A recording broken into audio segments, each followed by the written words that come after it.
Buenos días a todas y a todos los participantes que nos acompañan de manera virtual de 18 países: Anguila, Antigua y Barbuda, Argentina, Belice, Brasil, Chile, Colombia, Ecuador, El Salvador, España, Guatemala, Honduras, México, Panamá, Perú, República Dominicana, Santa Lucía y Uruguay. A todos mi cordial saludo y bienvenidos.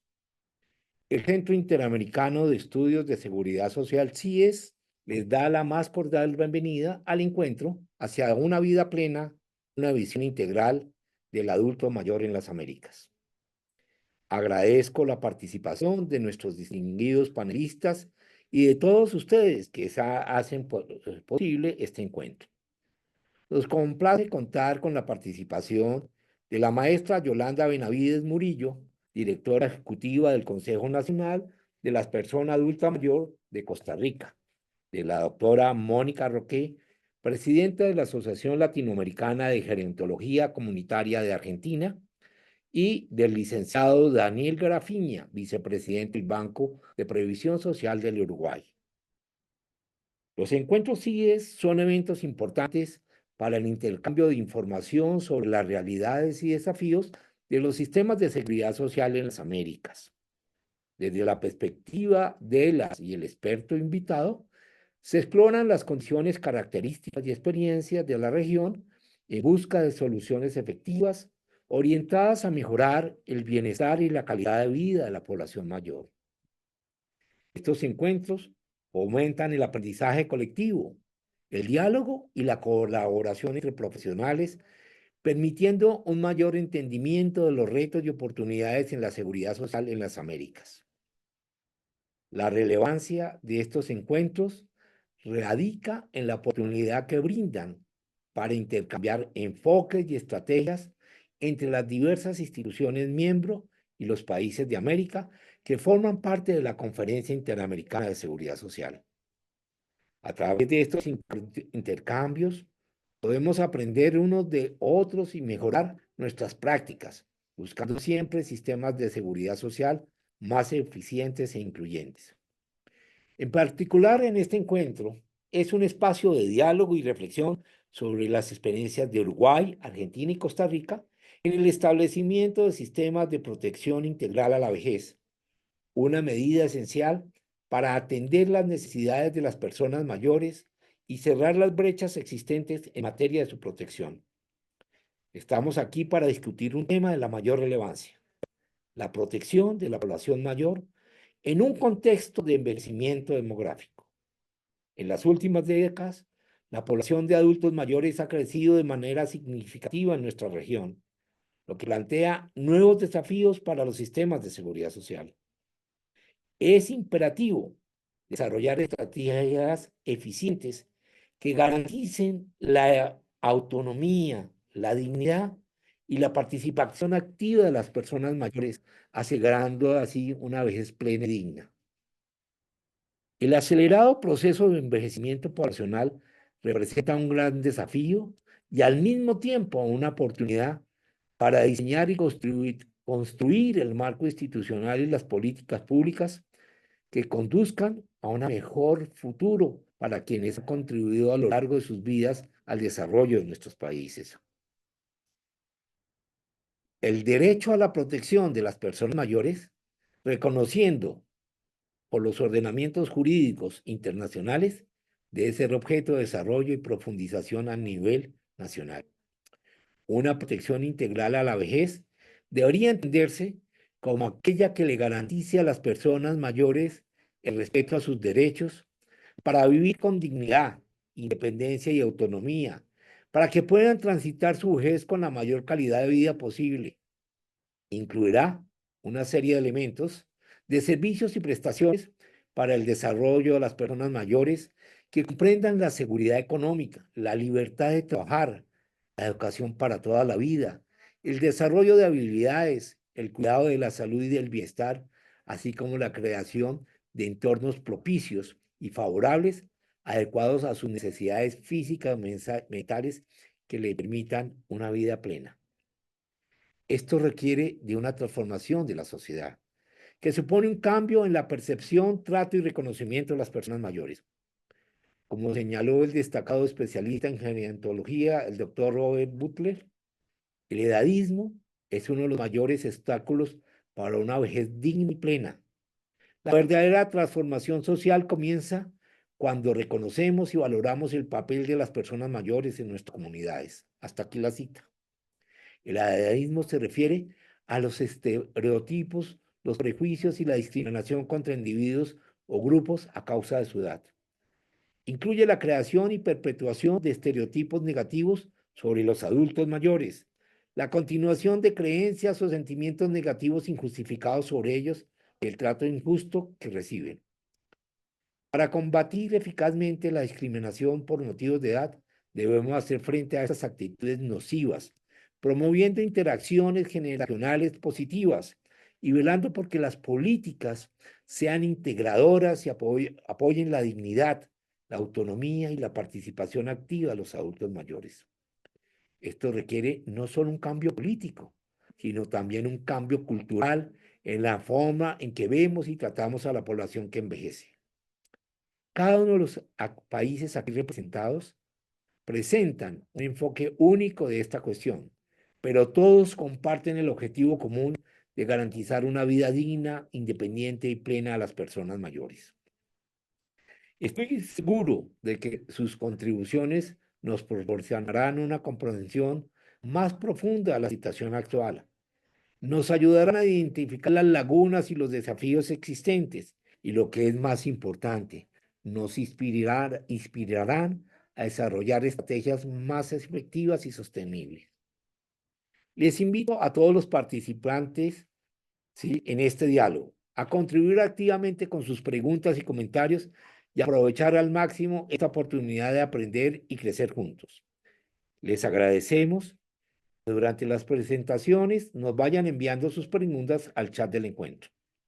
Sin más preámbulos y para iniciar el intercambio de ideas y experiencias, tengo el placer de presentar a la primera panelista, a la maestra Yolanda Benavides Murillo, directora ejecutiva del Consejo Nacional de Envejecimiento de Costa Rica. La maestra Benavides es costarricense, máster en gerontología de la Universidad de Costa Rica, especialista en demencias por la Universidad de Santa Paula y en intervención de síndromes demenciales. Con 3 décadas de experiencia como administradora de organizaciones de bienestar social, hogares, centros diurnos, redes de cuidado para personas adultas mayores y abandonadas. Ha desarrollado un arduo trabajo con personas cuidadoras formales e informales con el programa Cuidando a Cuidadores, Unidad de Memoria y el Centro de Genealogía Amor por la Edad de Oro en Costa Rica. Facilitadora del curso Administradora de Establecimientos de Atención de Personas Adultas Mayores en el posgrado de Gerontología de la Universidad de Costa Rica. Docente de la Maestría de Gerontología Clínica y Social de la Universidad de Occidente de San Salvador. Actualmente, directora ejecutiva del Consejo Nacional de la Persona Adulta Mayor, ente rector de Vejez y Envejecimiento de Costa Rica. Muchas gracias por su participación, maestra Benavides, y le damos el uso de la palabra. Muchas gracias. A ustedes, muy buenos días a todos. Quiero agradecer de parte del Consejo Nacional de la Persona Adulta Mayor de Costa Rica al Centro Interamericano de Estudios Sociales, de Seguridad Social, por la invitación que nos han realizado y un honor para nosotros participar. Muy bienvenidos a todos. Un gran saludo a los demás profesionales que forman parte de este encuentro y a todos los que nos acompañan como participantes. En este momento o en esta ocasión quiero compartirles a ustedes con ayuda de la presentación que desde allá nos van a compartir eh, un gran logro para nuestro país en el campo de la población adulta mayor. En octubre del año pasado se publicó la Política Nacional de Envejecimiento y Vejez 2023-2033. Esta política, bueno, con el Consejo Nacional de la Persona Adulta Mayor, CONAPAN, como ente rector en materia de vejez y envejecimiento por mandato de la Ley 7935, antes de presentarles esa diapositiva, les comparto que la ley 7935, que es la ley que la ley más importante en el campo del adulto mayor en nuestro país, que es la que crea el Consejo Nacional de la Persona Adulta Mayor y es la que la responsable de la formulación de políticas y planes nacionales en materia de envejecimiento, creada en 1999, que hace también nacer al Consejo Nacional de la Persona Adulta Mayor como ente rector en materia de vejez y envejecimiento. En cumplimiento de ese mandato, este órgano ha impulsado la formulación de esta política nacional para la década 2023-2033 con el producto de dotar al país de un instrumento que guíe la acción pública frente a los retos que plantea el acelerado proceso de envejecimiento de nuestra población, que le permitirá avanzar en el cumplimiento de los derechos humanos de las personas adultas mayores durante esta década.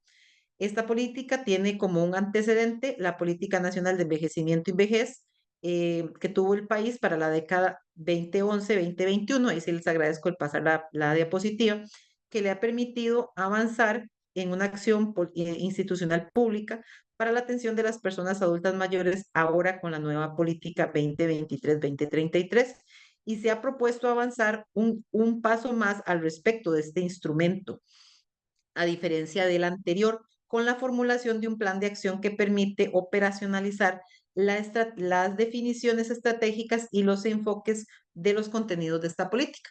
Entonces, como nos lo muestra la diapositiva, ¿verdad? Tenemos un precedente con una primera política que tuvimos en la década 20, del 2011 al 2021. Entonces, en el 2021, ya cuando esta política estaba llegando, esta primera política estaba llegando a su fin, se comenzó a trabajar con apoyo del Fondo de Población de las Naciones Unidas en la elaboración de esta nueva política que íbamos a tener para el año 2023. Entonces, gracias al apoyo de la UNFA, se reelaboró y se atendieron observaciones técnicas. Primero se hizo una consulta a la población adulta mayor en el año 21 y a las instituciones. Se realizó una encuesta nacional en el año 21 y se elaboró un primer borrador. Después, ya para febrero y mayo del año 22, se reelaboró y se atendieron esas observaciones, se definieron acciones y responsables a nivel de las instituciones y se preparó este borrador final para la consulta. Se sistematizaron las observaciones recibidas de la consulta pública y respuesta y se elaboró el plan de acción con metas concretas anuales en una línea base de indicadores. Esto ya para el mes de abril y agosto del año 2023, de la mano el Consejo Nacional de la Persona Adulta Mayor con el Instituto Mixto de Ayuda Social, ente rector en programas de población en pobreza, y con apoyo del Banco Interamericano de Desarrollo. Continuamos. Entonces, hubo primero, aquí ya paso a paso, toda una revisión documental, ¿verdad? De todos los marcos que nos regulan y que tienen que ver con la población adulta mayor. Se estableció un mecanismo de coordinación con contrapartes, sistematizaron las observaciones de la consulta tanto pública y sus respuestas, la negociación con instituciones ejecutoras para ratificar compromisos, ¿verdad? Porque recordemos que esta política involucra a todas las instituciones estatales que atienden de una u otra forma, tanto directa o indirectamente, a la población adulta mayor, para que realmente hubieran compromisos por parte de estas instituciones para alcanzar las metas propuestas en este plan.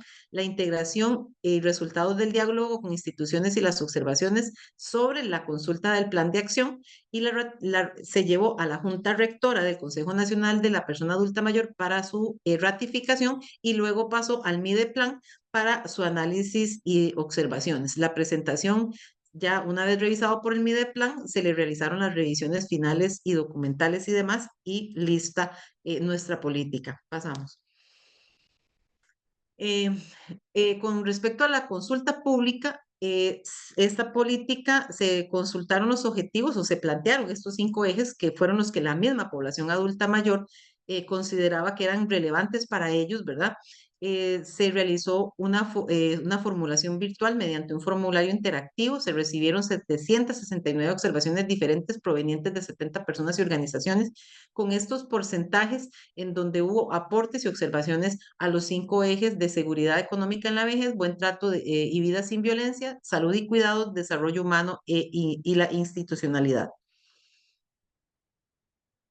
Pasamos.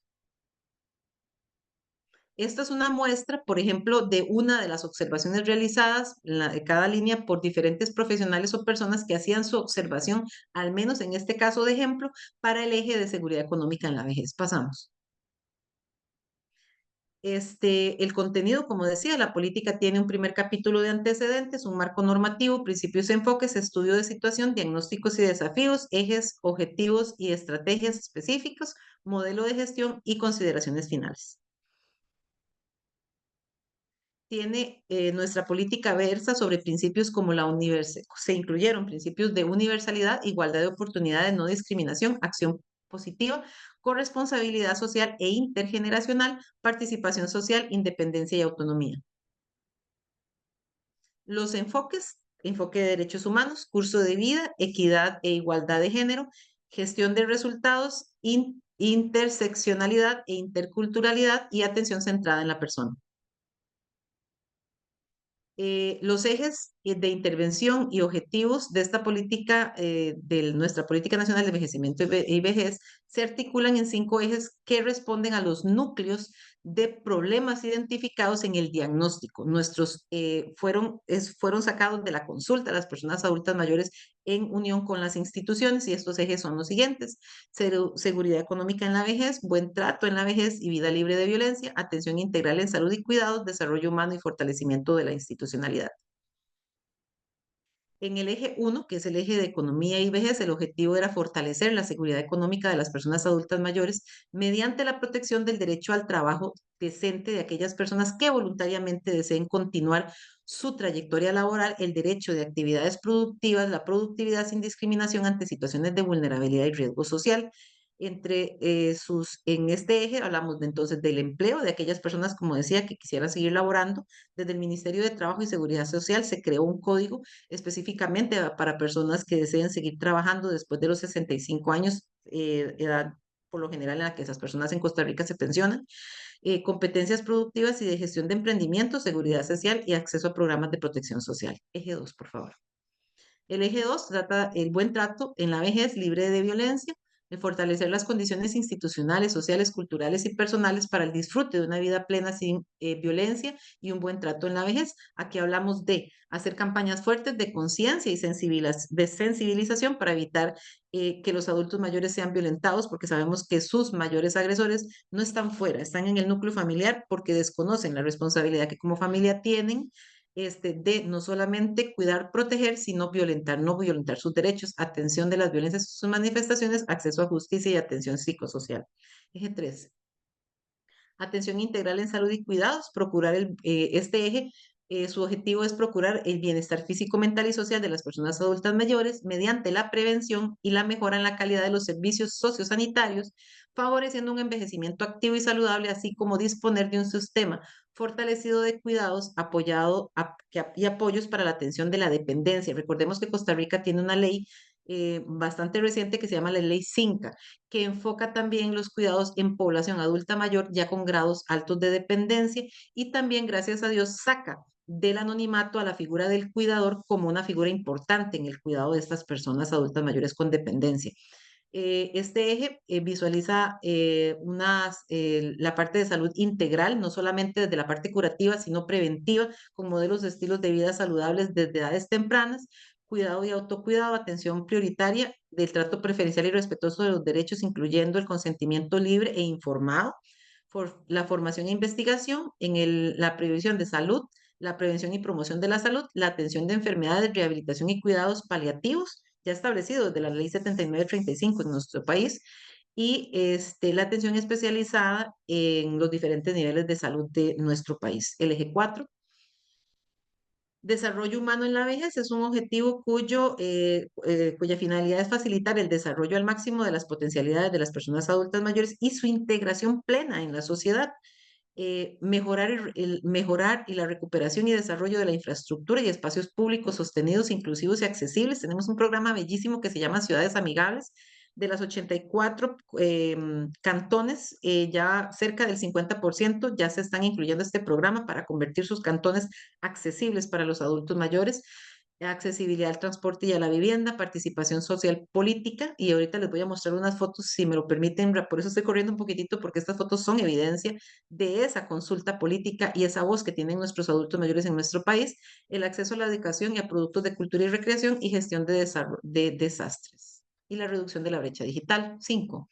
Fortalecimiento de la institucionalidad para la protección y promoción de los derechos humanos. Este objetivo es fortalecer la institucionalidad vinculando la protección y promoción de los derechos de las personas adultas mayores con el fin de mejorar la eficiencia y la eficacia de los procesos en el cumplimiento de sus derechos. Hablamos aquí de mejorar la coordinación y articulación interinstitucional, que mucho nos cuesta muchas veces a nivel país poder tener esa interconexión, la consolidación de espacios con representación de personas adultas mayores, fortalecimiento del órgano rector de generación y sistematización de información y datos, armonizar la política y la estrategia y la consolidación de espacios de trabajo interinstitucionales. Pasamos.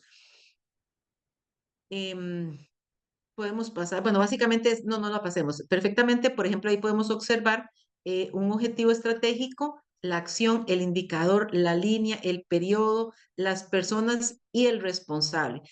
Nuestra política, entre las cosas más importantes que esta política es el plan de acción. Al final, la política trae todo un plan en donde nos habla de los objetivos, las acciones, los indicadores, las fechas en las que tienen que hacer y lo más importante, como ustedes pueden ver ahí, viene el nombre y el apellido de la institución que tiene que hacernos eso en tiempo y forma. Entonces, al tener un plan de acción, aquí, perdónenme la expresión, y creo que todos los que somos de América lo vamos a entender, hay que ponernos rapidito porque sabemos a quién jalarle los mecates, ¿verdad? Entonces, eso nos permite de que aquí, año a año, vamos a poder tener una medición de si estamos, hay que llamarle la atención a algún ministerio o sentarnos a ver por qué esto no camina aquí o allá, ¿verdad? Y la parte más importante, las que les quiero mostrar al final, porque los mayores fiscalizadores de nuestra política van a ser las personas adultas mayores. Continuamos.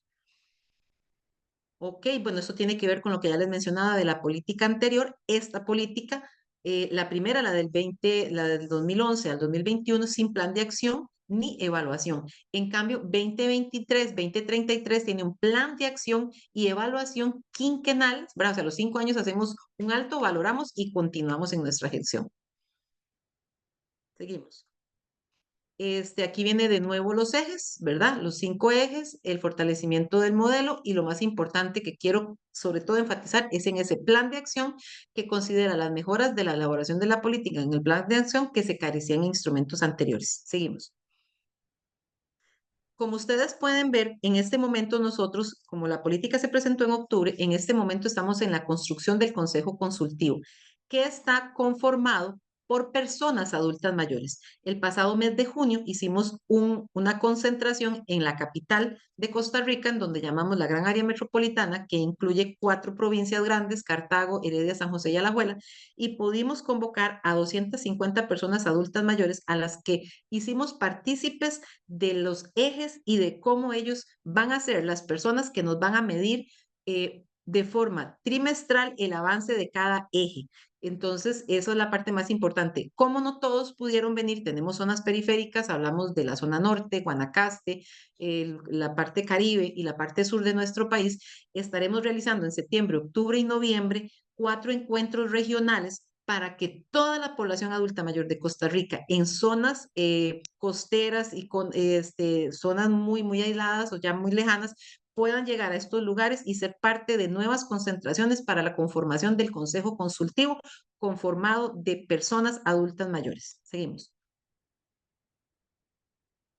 Sigamos, porque realmente lo que quisiera llegar es el sistema de seguimiento. Bueno, toda esta política tiene un proceso cíclico, la verdad, la recopilación, los adultos mayores se reúnen en estos consejos consultivos, se toma la información, se recibe ese informe de seguimiento, se hace una evaluación, participan las personas adultas mayores, se da una investigación complementaria en caso de ser necesario, se hace un informe de evaluación, se adoptan los cambios que ellos mismos nos han indicado que no están funcionando y volvemos a hacer el mismo proceso. Continuamos. Las instituciones pueden pasar, ahí pueden ver todas las instituciones, desde el Ministerio de Salud, la Caja Costarricense, el Instituto de Alcoholismo y Farmacodependencia, el IFAN que tiene que ver con las municipalidades, el Sistema Bancario Nacional, el Consejo Nacional de la Persona con Discapacidad. Continuamos. Podemos leer absolutamente todos, universidades públicas, el Ministerio de Educación Pública, el Banco Hipotecario de la Vivienda, todas, siga, por favor, sigamos la que sigue, todas podemos seguir. Todas estas son instituciones que son parte de los actores de las instituciones que se comprometieron con nosotros a ser parte del plan de acción en la ejecución de nuestra política. Hay un compromiso y son parte de nuestra política. Seguimos. Y le agradecería si nos pueden mostrar la que le envié, doña Adriana. Corrí un poquitito porque yo quiero sobre todo que los últimos minutos que me quedan, si me lo permiten, yo los puedo compartir desde acá, no sé si se puede. Sí lo puedo hacer. Permítame para Bueno, ver si encuentro dónde es que se por, comparte. por favor. Bueno, Sí, permítame para ver. Ok, perfecto. Me dicen si lo están observando. sí. Sí, Ok, esto fue el 28 de junio pasado, en donde pudimos reunir a 250 personas adultas mayores para iniciar esa consulta y darles voz y ese espacio para que pudieran eh, manifestar su sentir y conformar estos grupos ahí fue, lo hicimos en un hotel en Heredia. Ahí se les recibió a los adultos mayores, se cubrió por toda parte de la prensa, em, se les recibió, se hicieron actos protocolarios, se les dio desayuno, el señor presidente de la Junta Rectora, el doctor Norbert Román, aperturó junto con mi persona evento masivo, masivo importante, bueno, queríamos más, pero el presupuesto nos permitió por lo menos reunir a estos primeros 250 adultos mayores, se les presentó la ley, los ejes, y también comenzamos a trabajar en las mesas. Ahí ellos estaban con varios instrumentos en donde manifestaban qué les preocupaba, cómo querían desarrollar el trabajo y ellos mismos, acompañados por funcionarios de las instituciones que llegaron a fiscalizar que el proceso fuera totalmente democrático, abierto para ellos, pudieran ir manifestando. Ellos mismos conformaron las diferentes comisiones por ejes que luego van a trabajar con nosotros mano a mano en el cumplimiento de esta política. Fue una experiencia maravillosa. En la primera fotografía, que están estas dos, ahí está un adulto mayor exponiendo lo que su grupo y su eje manifestaba y quería decir al CONAPAN y a todas las instituciones que estábamos ahí presentes sobre ese eje ya visto, analizado y expuesto por una persona adulta mayor. Entonces, para nosotros esta política ha sido hermosísimo poder abrirles este espacio, que ellos sean los actores principales, que ellos sean nuestros mayores fiscalizadores en la política, porque ¿de qué nos sirve una política que en el papel suena muy bonita, pero que si no los hacemos a ellos actores, fiscalizadores, promotores, a la hora de hacerlo caminar, queda en letra muerta? Costa Rica tiene muy claro que el adulto mayor es el actor y debe ser el fiscalizador para que la política que está en su beneficio camine al paso que debe caminar, para que la política, hoy por eso nuestra política tiene un plan de acción donde el adulto mayor es el principal actor. eh, bueno, muchas gracias. Le agradezco mucho su intervención, ha sido muy clara, me parece muy interesante este panorama que nos ha dado de cuál ha sido la evolución del tema de la política pública en Costa Rica y cómo se ha venido estructurando y configurando toda una institucionalidad que cada vez avanza, ¿sí?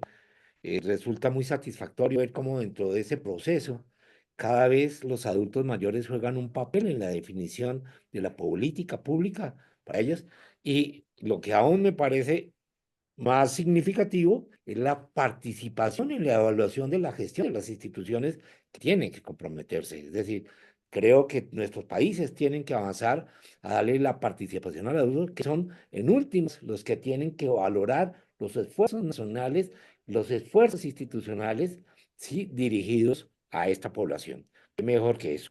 Bueno, le agradezco mucho, no voy a extender más para antes saludar al licenciado Daniel Grafiña, que ya nos acompaña, habíamos tenido dificultades para su ingreso, pero ya está con nosotros. Y vamos a darle palabra a la doctora Mónica Roqué.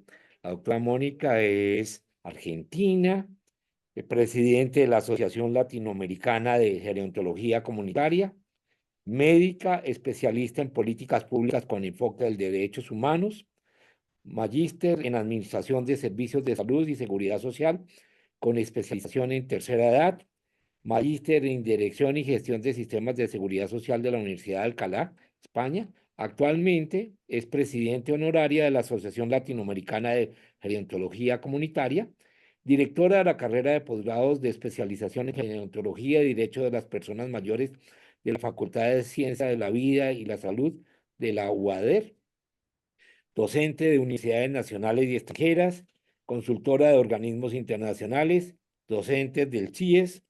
Se desempeñó como secretaria general de Derechos Humanos, Gerontología Comunitaria, Género, Políticas del Cuidado del Instituto Nacional de Servicios Sociales para Jubilados y Pensionados del 2010 al 2023. Fue durante 14 años directora nacional de políticas para personas mayores del Ministerio de Desarrollo Social de la Nación, miembro del comité redactor de la Convención Interamericana de Derechos Humanos de las Personas Mayores.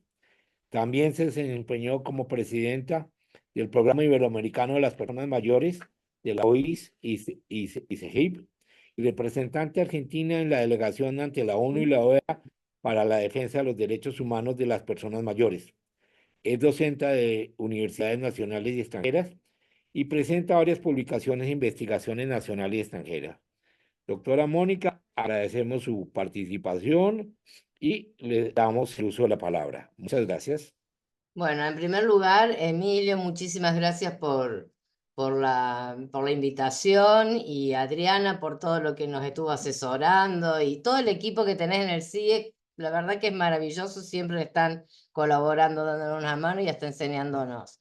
En segundo lugar, felicitar a Yolanda. Realmente Yolanda me pareció sumamente brillante el aporte que haces desde la política pública, porque hablar de la convención es hablar de la hoja de ruta de una política pública. Quiero decir que Costa Rica y Uruguay, porque quiero saludar a Daniel también, fueron países protagonistas junto con la Argentina y con Chile en poder tener esta convención. Fueron momentos donde estos países nos hermanamos mucho y pudimos pelear la convención. Así que me pareció excelente la planificación porque hay pocos países que planifiquen las políticas de las personas mayores y mucho menos con la participación de las personas mayores, que es el artículo 8, que es el derecho a la participación de la convención. Yo voy a hacer como un reconto voy a compartir pantalla de la convención y voy a mechar algunas políticas que nosotros hicimos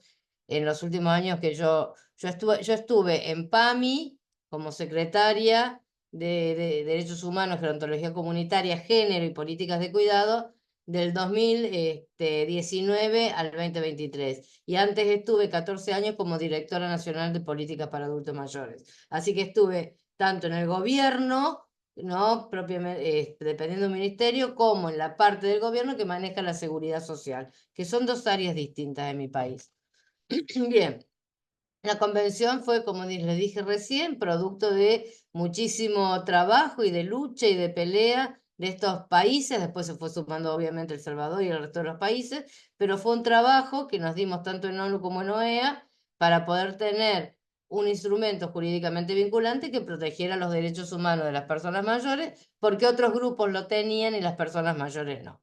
Ya hay 11 países que tienen ratificada la convención: Uruguay, Colombia, Costa Rica tienen ratificada la convención, y esto significa que es una ley y que hay que cumplimentarla.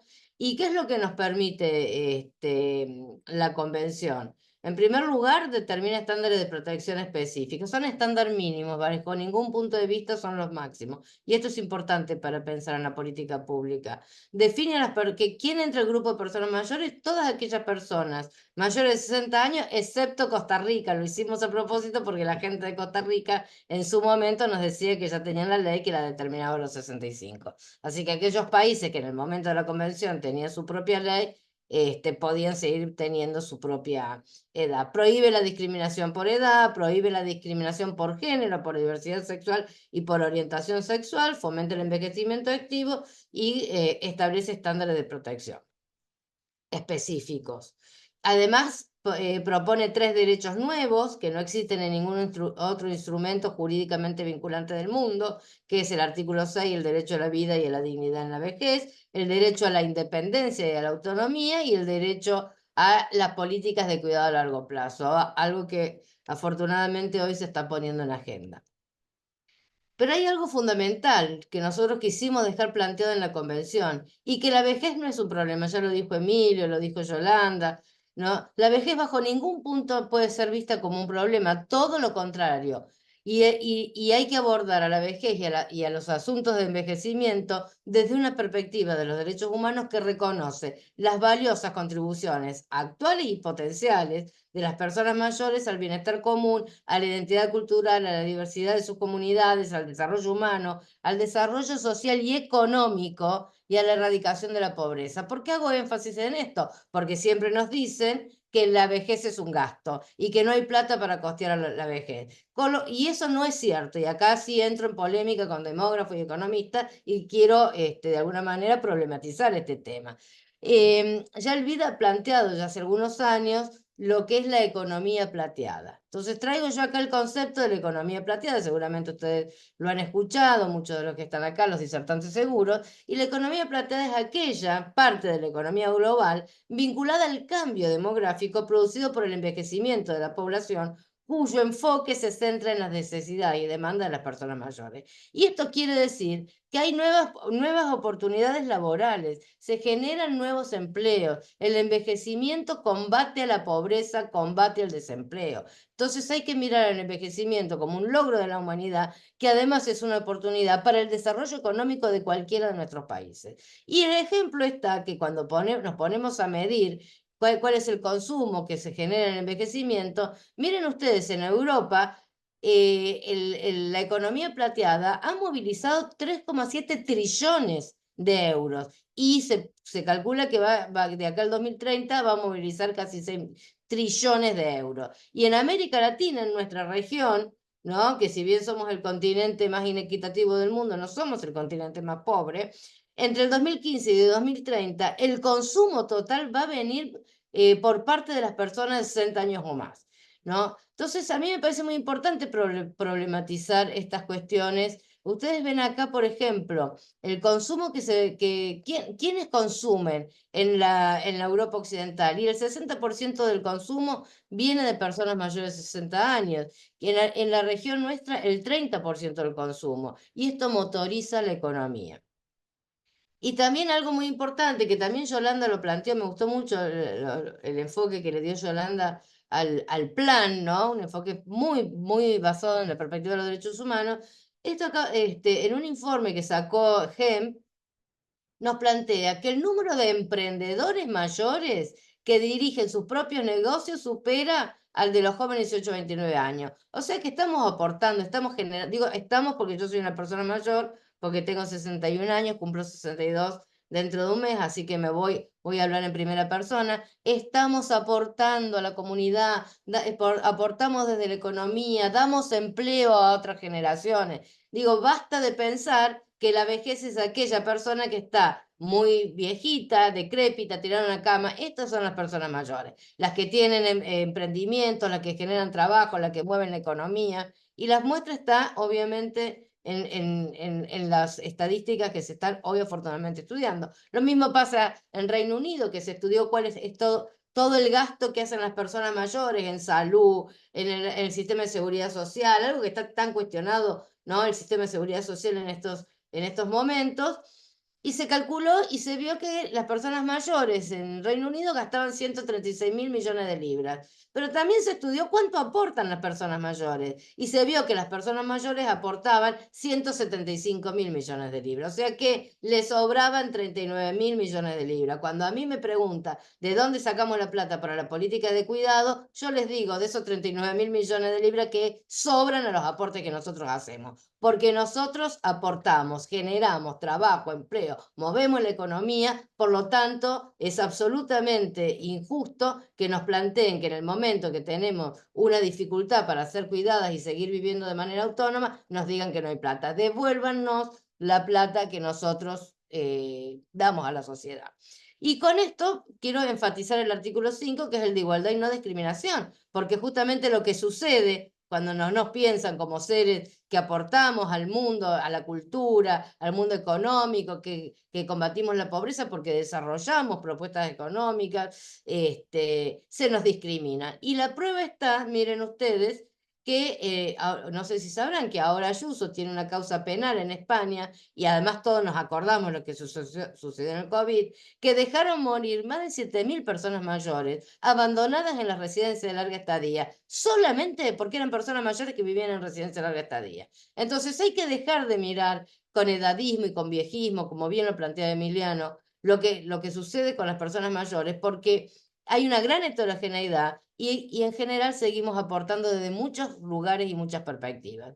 También quiero hacer énfasis sobre el tema de que es el único instrumento jurídicamente vinculante que prohíbe la discriminación por género, por orientación sexual y por identidad sexual. ¿Y por qué digo esto? Porque hoy hay más de 70 países en el mundo que castigan, inclusive con cárcel o con hasta penas de muerte, la homosexualidad. No hay nada más difícil y nada más discriminado en la vejez que las mujeres o que las mujeres del grupo LGTBI o las personas mayores del grupo LGBTI. Y entonces también hacer énfasis que algo que hicimos en la convención es la denominación. Nosotros hablamos en la convención de personas adultas mayores, de personas mayores. No hablamos de adultos mayores, porque hablar de adultos mayores es olvidarnos de las mujeres, que somos adultas mayores. Entonces también hacemos énfasis en la denominación de este grupo y pedimos y tratamos de que se hable de personas mayores, así cuando hablamos del grupo, si hablamos de adultos, no nos olvidemos de adultas. O hablamos de adultos o adultas, o hacemos economía del lenguaje y decimos personas mayores. Y esto también tiene que ver con que las personas somos las sujetas de derecho. Entonces, cuando le pusimos la identidad de persona, es porque las únicas personas son las personas humanas las que tienen esta garantía de los derechos humanos. Bueno, el derecho a la vida y a la dignidad en la vejez es un derecho absolutamente nuevo, tiene que ver con los cuidados paliativos, bajo ningún punto de vista tiene que ver con la eutanasia, y esto es porque en el mundo hay 40 millones de personas que necesitan de cuidados paliativos, y el 40% son personas mayores de 70 años, y son poquísimos los países que tienen una ley de cuidados paliativos o que tienen programas de cuidados paliativos. Y si vamos a las estadísticas, el 80% de todas las personas que necesitan medicación de cuidados paliativos, morfina, opiáceos, etcétera, no la reciben. Entonces, esto es muy importante porque ahora a través de la convención tienen la obligación de darla. El derecho a la independencia y a la autonomía también es sumamente importante porque, como decimos, la discriminación genera pérdida de la autonomía, y la autonomía es la capacidad que tenemos todas las personas de decidir sobre nuestras propias vidas, cómo queremos vivir sin importar la edad y sin importar la dependencia. Lo contrario a la dependencia es la independencia. Lo contrario a la autonomía es la heteronomía. Y esto también es sumamente importante entenderlo porque hace a los derechos humanos de las personas. Toda la convención debe ser mirada, leída desde la perspectiva de la autonomía, que es la capacidad que tenemos todos y todas de decidir lo que queremos hacer con nuestra propia vida. El derecho a la participación, que bien lo trajo Yolanda, así que no me voy a explayar, pero me pareció excelente su planteo. El derecho a la seguridad y una vida libre sin violencia, y contarle que cuando estuvimos en PAMI, por primera vez se trabajó un programa que no solamente castigaba de alguna manera el abuso, el maltrato, sino que promovía el buen trato, porque no solamente tenemos que quedarnos con las situaciones de violencia, sino que tenemos que prevenirlas. ¿Y cómo las prevenimos? Desde la promoción del buen trato. Me está quedando poquitos minutos, así que voy a ir un poquito más rápido. El consentimiento informado, algo fundamental en la convención, porque en las residencias de larga estadía esto se viola sistemáticamente, y quienes firman, por ejemplo, el consentimiento cuando ingresan a una residencia de larga estadía son los familiares o los profesionales de la salud, y muy poco las personas mayores. Hoy esto obviamente no se puede hacer porque en la convención lo prohíbe. El derecho al cuidado a largo plazo, que partimos desde la comunidad. Miren ustedes, los países que tienen más alta tasa de institucionalización en vejez tienen el 5% de institucionalización. O sea que hay un 95% que viven en la comunidad. En mi país solamente el 1,5% viven en residencia de larga estadía. El 98,5% viven en la comunidad. ¿Cuáles son los programas que tengo que desarrollar de manera cuasi universal? Y los programas donde vive la gente, los programas en la comunidad. Hay poco desarrollo de los programas comunitarios, que son la teleasistencia, el cuidado en domicilio, los centros de día, las viviendas compartidas o colaborativas. Prácticamente hay muy poco desarrollo en nuestra región, pero es hacia ahí a donde tenemos que encaminarnos. Y cuando hablamos de residencia, tenemos que hablar de residencia de larga estadía con enfoque de derechos humanos. ¿Qué tienen que tener las políticas de cuidado para decir que tienen un enfoque de derechos humanos? Promover el buen trato, la autonomía, la participación. Viva en una residencia o viva en su casa. La defensa y la promoción de la dignidad en la vejez. La perspectiva de género, algo fundamental, y la diversidad sexual. Las mejoras continuas en los servicios, la formación profesional. Los que atiendan a las personas mayores tienen que ser los que más saben, no los que van castigados de otras áreas. Mantener el derecho a la privacidad y a la intimidad. No se puede hacinar a las personas mayores en una residencia. Más de 3 personas en una habitación es hacinamiento y es maltrato. Y en la mayoría de las residencias en nuestra región, en mi país también, tienen lamentablemente una capacidad para 4, para 5, para 6. Son pocas las que tienen esa capacidad. Nosotros en PAMI lo cambiamos y lo prohibimos. Así que bueno, y ser residencias libres de sujeciones. No se puede atar a las personas mayores, lo dice el artículo 4 de la Convención. El derecho a la seguridad social, fundamental, pero con lo único que me voy a detener es con esta imposibilidad que tenemos las mujeres de acceder, porque nos dedicamos a la tarea del cuidado no remunerado en la casa, entonces, o a los trabajos informales, ¿no? Los trabajos de las mujeres son trabajos informales, no accedemos a los 30 años de aporte, por lo menos en mi país, que tenemos que realizarlo. Por lo tanto, una política que se aplicó, que se aplica en Uruguay, y no sé si hay algún otro país de la región que la aplica, es considerar por cada hijo años de aporte al sistema previsional. Si yo me quedo en mi casa cuidando a los hijos e hijas, bueno, el sistema previsional me lo reconoce. Esto en Europa se da en la mayoría de los países desarrollados. El derecho a la salud, acá simplemente pensar, por supuesto que es un derecho muy amplio, pero quiero hacer énfasis en la medicación crónica gratuita que dice la OMS que tiene que estar accesible para las personas mayores, y fomentar las políticas públicas sobre salud sexual y reproductiva. Por supuesto, el acceso preferencial y universal, y por supuesto la formación profesional. Pero ¿por qué hago énfasis en la salud sexual y reproductiva? Porque la invisibilidad y la discriminación hacia este grupo etario lo que está haciendo es que aumente el HIV y aumenta más en las mujeres aún que en los varones, aunque en mi país al menos, aunque esto no se mire, y creer que no tienen relaciones sexuales las personas mayores genera justamente una tasa de incidencia muy alta de enfermedades de transmisión sexual o de infecciones de transmisión sexual. Otro tema es cuánto invertimos. La OMS dice que hay que invertir un 6% del PBI en los sistemas de salud. Esto no sucede en la mayoría de los países de nuestra región. Y lo que produce es el gasto de bolsillo, que las personas tengan que pagar de su propio bolsillo los gastos de salud. Y lo que se ha comprobado es que hoy hay 500 millones de personas después de la pandemia que cayeron en la pobreza por tener que costear estos gastos de atención a la salud. Bueno, en PAMI, mientras estuvimos, sacamos un Vademecum que sigue funcionando de esta medicación que es absolutamente gratuita para las personas que son afiliadas a PAMI.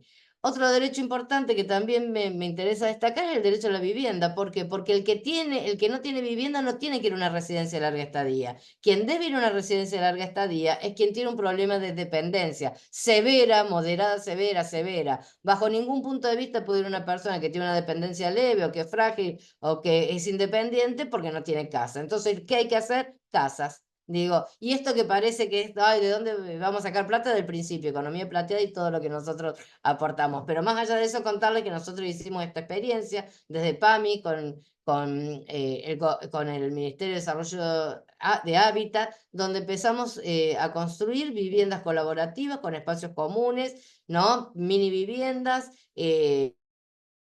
pequeñas viviendas de un ambiente, dos ambientes, con espacios comunes y con un centro de día para seguir manteniendo todas las habilidades motoras y cognitivas de las personas mayores. Y el artículo 31, que la convención es fundamental, que si yo digo que la convención es una hoja de ruta para la política pública, la tengo que hacer cumplir. ¿Cómo lo hago cumplir? A través de la justicia. ¿Cómo tiene que ser esa justicia? Expedita, razonable, y se debe garantizar la debida diligencia. Y por último, el artículo 32, ¿no? Que es lo que hacemos acá y lo que hacemos cada vez que damos una charla, que es justamente la toma de conciencia en referencia a las personas mayores, a combatir el edadismo, a promocionar la autonomía y a que conozcan la convención, porque la verdad que lo conocen poco y es difícil defender los derechos cuando uno no los conoce. Y sí, pedir siempre, la OEA debería haber puesto en marcha el año pasado el mecanismo de seguimiento y no lo ha puesto, entonces siempre hacemos el reclamo de que puedan poner en marcha de manera urgente el mecanismo de seguimiento, la Organización de Estados Americanos. Bueno, con esto termino. Perdón si me pasé un poco del tiempo, pero muchísimas gracias. Está bien. Doctora Roque, muchas gracias. Me parece que nos ha hecho un recorrido eh, rápido y muy a profundidad de la convención, y quisiera destacar algunas cosas que ha señalado en el transcurso de su conversación. Sí, primero, la convención establece estándares mínimos, que es muy importante entenderlo, y es que los países que se encuentran comprometidos al haber ratificado la convención tienen un punto de partida, ¿sí? No es un punto de llegada, es un punto de partida. Otro elemento que me llama la atención es ese enfoque. La vejez no es un problema, ¿sí? Y, y entendida la vejez desde la perspectiva de los derechos humanos, la vejez no constituye un gasto, que es también muy importante que lo entiendan nuestras sociedades. Por el contrario, como lo mencionaba en las palabras de inicio, la vejez y la protección a los adultos constituye una oportunidad para nuestras sociedades. Nos ha mostrado importantes cifras de la dinámica económica que generan las personas mayores, no solamente en términos de gastos, sino en términos de generación de ingresos, de movimiento de las economías. Yo creo que eso supone un importante replanteo y una importante visión de lo que son las personas adultas, mayores, y el papel y el rol que juegan en nuestras sociedades, ¿sí? Podemos verlo en los países más desarrollados, una serie de acciones y lo significativo que ello supone, ¿sí? Y hay otra frase que me impactó, doctora Roque: el envejecimiento es un logro de la humanidad, no es una carga. Los progresos que hemos tenido los países, las instituciones, los mejoramientos de salud, no pueden ser entendidos como algo desafortunado, sino por el contrario, un paso de la humanidad, ¿sí? Hacia la plenitud de derechos de las personas que no concluyen en una etapa productiva, y que además las etapas productivas no tienen edades de prescripción, ¿sí? Hoy las personas mayores, la doctora Mónica decía, yo soy de las personas mayores. Bueno, aquí creo que en este espacio hay varias personas que estamos en condición y que no solamente siguen produciendo, sino que tienen una contribución muy importante para las sociedades en términos de experiencias, de conocimientos, y que siguen siendo valiosos para la sociedad. Reitero lo que dije en las palabras iniciales. Yo creo que el más importante cambio, además de toda la institucionalidad, es el cambio de la percepción, el cambio de la cultura, ¿sí? De una efectiva cultura, ¿sí?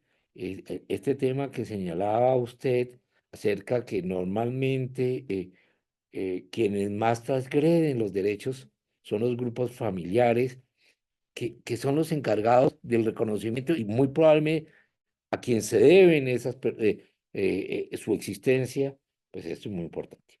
Yo no me quiero extender más porque todos han tenido la oportunidad de, de oír las palabras, ¿sí? Y le vamos a dar la palabra al licenciado Daniel Grafiña, uruguayo, vicepresidente del Banco de Previsión Social de Uruguay, licenciado en Relaciones Internacionales por la Facultad de Derecho de la Universidad de la República Oriental de Uruguay.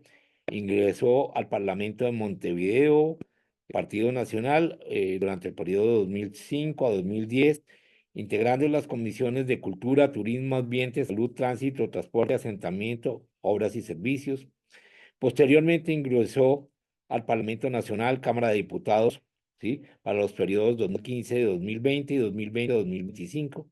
Y desde el año 2020 integra el directorio del Banco de Previsión Social, participando en actividades vinculadas a la seguridad social en organismos internacionales radicados en México y Suiza.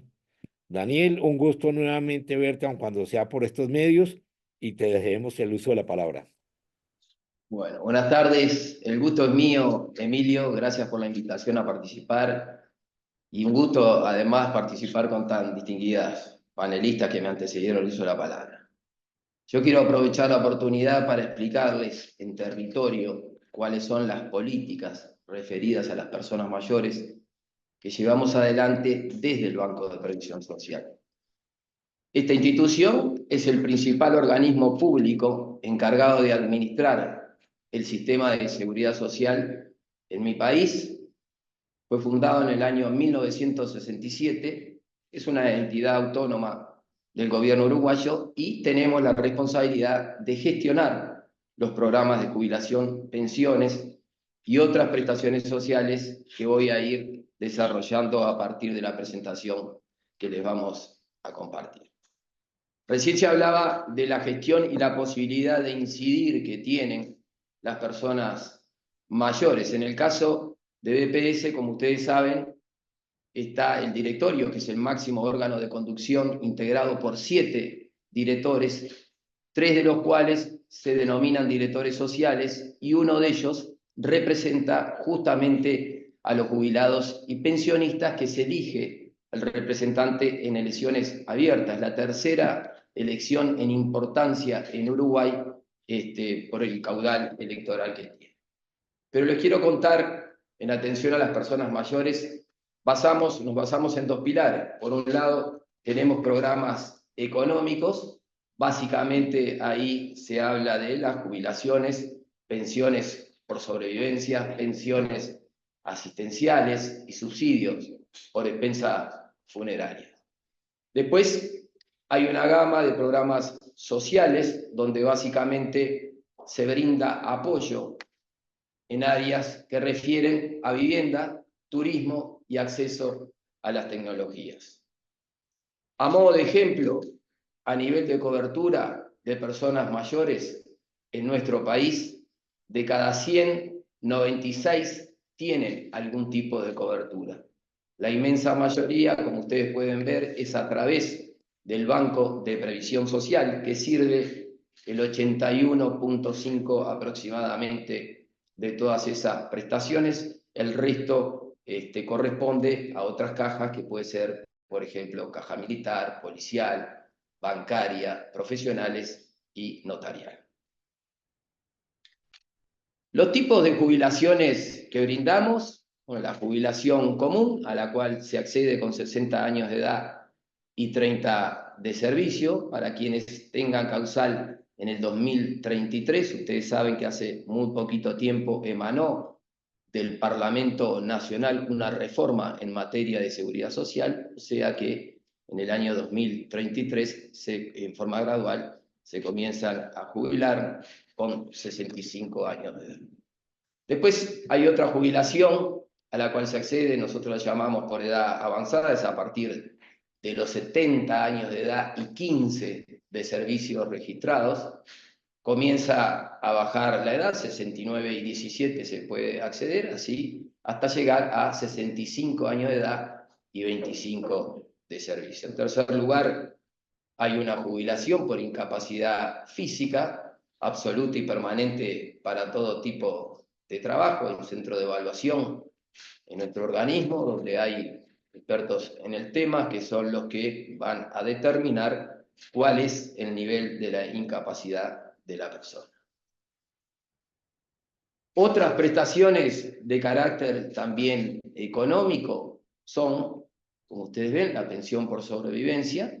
En el caso de la persona fallecida se paga a quienes dependían económicamente de él, la pensión vejez, a la cual se accede con 70 años y más de edad, y a partir de la reforma en materia de seguridad social, también se puede acceder a la pensión vejez a partir de los 65 años, si es que la persona demuestra haber estado o haber cuidado a un familiar directo, en forma no remunerada, que puede ser un hijo, padres, nietos o hermanos. Y demuestra que durante 7 años cuidó a alguno de estos familiares, con 65 años de edad se le reconoce y accede a la pensión vejez, que por cierto, tanto la pensión vejez como invalidez, a partir de la reforma, se flexibilizó bastante el acceso a las mismas y se demuestra por la vía de los hechos, sobre todo en las zonas limítrofes al norte de nuestro país, donde la informalidad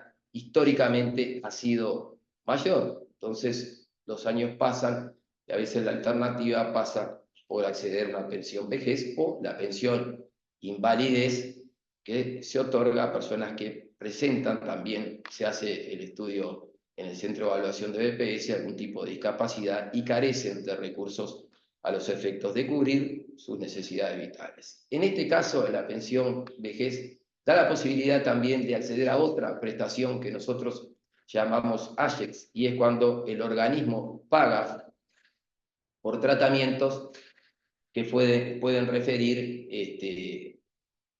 a temas psicológicos, se paga si es necesario un psicólogo, se puede también concurrir a talleres donde la persona puede hacer manualidades o distintas tareas que ayudan, por supuesto, a mejorar la calidad de vida. En cuarto lugar, hablamos de la asistencia a la vejez, que es una prestación donde la sirve directamente el Ministerio de Desarrollo Social, pero que cuando la persona se accede a los 65 años, cuando la persona cumple 70, pasa a ser servida por el Banco de Previsión Social. Recién les comentaba acerca de la nueva ley que el Parlamento uruguayo termina de votar hace algunos meses, que es la ley 20.130 en materia justamente de reforma para la seguridad social. Ahí se generaron algunos beneficios, hay un adicional tanto para pensión vejez como invalidez. Si estas prestaciones no contributivas la persona tiene registrado más de 3 años en nuestra institución, se le paga por esos años. Tiene la pensión y el adicional correspondiente. Luego se plantearon algunos suplementos solidarios, que es un adicional económico también, ya para jubilaciones y pensiones. Y además hay algo importante, a mi juicio, para destacar: el envejecimiento activo. A partir de la reforma existe la posibilidad de que una persona cobre la prestación, esté jubilado, pero además pueda, si así lo desea, seguir trabajando. Les voy a contar ahora acerca de los programas Soluciones Habitacionales. BPS tiene aproximadamente en todo el Uruguay 6.500 viviendas. Hay complejos habitacionales diseminados por los 19 departamentos de nuestro país para jubilados. Algunos de ellos hay activos también, pero la inmensa mayoría son para jubilados y pensionistas por sobrevivencia, prestaciones contributivas. Ahí BPS contrata empresas administradoras, que son las que le dan cercanía a la gestión, que están en contacto directo casi a diario con nuestros beneficiarios. También hay funcionarios del organismo, asistentes sociales que están cerca de los beneficiarios viviendo prácticamente el día a día y son los que detectan alguna circunstancia que pueda ocurrir para corregir. Hay un subsidio de alquiler que opera desde hace mucho tiempo y es para situaciones críticas, cuando algún beneficiario nuestro tiene un juicio por desalojo en circunstancias graves, que puede ser en el momento del lanzamiento, el organismo paga el alquiler en una vivienda común a los efectos de evitar que quede en situación de calle. Y desde el 1 de enero de este año hemos generado un nuevo subsidio de alquiler que también se brinda para jubilados y pensionistas por sobrevivencia. Nosotros en los últimos largos años la construcción de vivienda estaba por debajo de la demanda, se había generado una demanda insatisfecha que entendemos que a corto, mediano plazo la vamos a abatir a partir de este nuevo subsidio de alquiler que es diferente al que les planteaba en primera oportunidad. De todas maneras, se siguen construyendo complejos habitacionales. En estos días hemos entregado en distintos departamentos del país. Las viviendas son para jubilaciones mínimas, de manera de tratar de dar una vivienda digna. Cuando la persona pierde la capacidad de valerse por sí misma, obviamente tiene que mediar su voluntad, puede pasar a residir en un hogar para personas mayores a cargo de BPS, pero siempre, por supuesto, necesitamos la voluntad de la persona a los efectos de que se tome esa decisión. Los hogares para personas mayores están diseminados también por todo el Uruguay, y bueno, y es una de las prestaciones que a mi juicio me parece muy importante.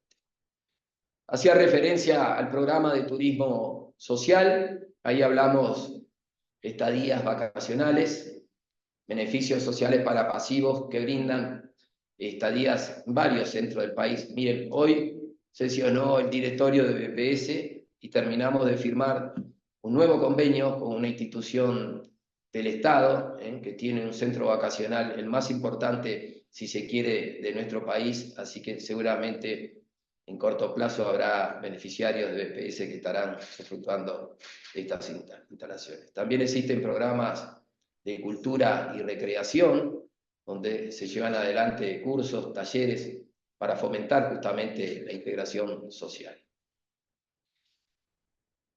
Programa Ibirapitá. Aquí lo que tratamos de hacer es de fortalecer el vínculo entre los adultos mayores y con sus familiares también. Por razones propias de la vida, con el pasar de los años, se pierden muchos vínculos. Entonces, en determinadas circunstancias nos parece que la inclusión digital puede ayudar, y de hecho, cuando recorremos nuestro país y entramos en contacto con nuestros beneficiarios, nos dicen que a partir de este programa se volvió a conectar con algún familiar que de repente no está en nuestro territorio, pero a través de contactos telefónicos y llamadas así lo pueden hacer. Se trata básicamente de la entrega en forma totalmente gratuita de un equipo, un celular inteligente que lo suministra la empresa del Estado que refiere a estos temas. También tienen derecho a determinada cantidad de minutos gratis para hablar con familiares, con amigos, entre las personas mayores. Tienen 20 gigas gratis para disfrutar durante todo un mes, con una cifra muy baja pueden acceder a algunos gigas más, y eso nos parece que es una de las tantas alternativas que pueden existir a los efectos de fortalecer los vínculos entre las personas mayores y con el resto, como decía, de sus familiares. Hay un porcentaje de jubilados o pensionistas que pueden acceder al plan de datos y no así al celular en forma gratuita. También les quiero decir que hemos generado una aplicación donde las personas mayores pueden ingresar, acceden a otro tipo de beneficios. Hemos firmado convenios con otras instituciones del Estado que nos parecen importantes también destacar. Yo recién les hablaba de prestaciones sociales y lo que significa la adjudicación de vivienda en nuestro país para jubilados y pensionistas.